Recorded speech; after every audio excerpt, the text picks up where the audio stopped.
Emergency alert, threat level severe. This was no normal Amber Alert. I woke up to the sound of my phone making a tone I've never heard before, sort of a rapid-fire pinging. I turned it on to see what was going on, and there was some sort of alert notification. What was odd was that I couldn't close it or even turn my phone off.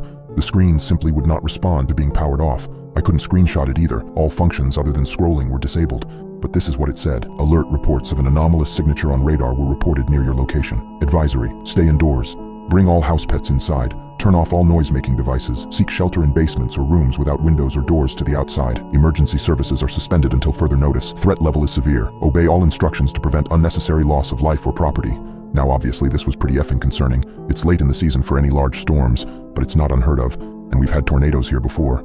I could hear rain on the windows and the sound of wind, so I grabbed my 3 cats and took us down into the basement with some food and a sleeping bag.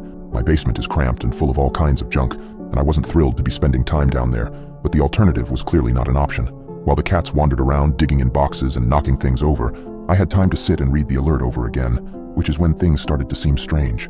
I must have missed it the first time, but now I noticed the warning to turn off all noise-making devices. What did that mean? Why would that be important?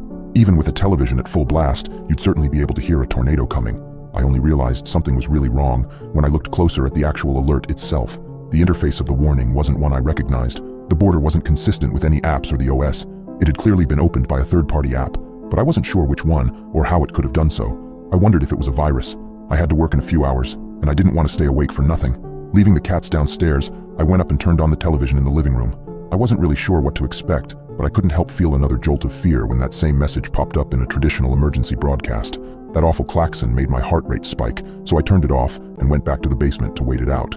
I sent my boss a text on my old pay-as-you-go, which seemed to be unaffected for whatever reason, letting him know I might not make it in that day. As it turned out, he was also in his basement. He could hear what sounded like heavy rainfall and wind outside. We wished each other well, agreed that work would be canceled, and went back to waiting. The cats settled in various places, and I curled up in my sleeping bag and fell asleep. We all woke up at the same time about an hour later. It wasn't as much